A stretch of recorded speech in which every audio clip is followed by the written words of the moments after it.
I need to stand up for myself. I can't let people do this to me. I should go and tell Lucas that I need my ball back. I need it more than you. Why do you have to be so mean to me? I just want my ball back. It's mine, not yours. What if I don't want to give it back?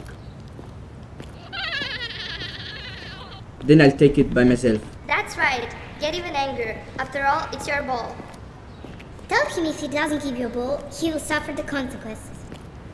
If you don't give me that ball right now, you will carry consequences. So now you're threatening me? What are you going to do? Fight me? Fight him. Show him that you're in charge of your ball. Make him scared. I knew that you are a coward. Now watch this. I'm overreacting. I really need to calm down.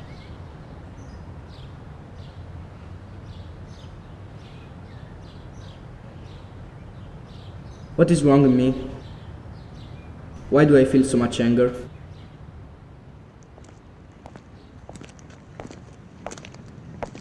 Hi, I was just looking for you. I'm so sorry that I didn't return the ball to you earlier. I completely forgot about it. Everything worked out well. I should always try to stay calm. You never know how things will turn out in the end.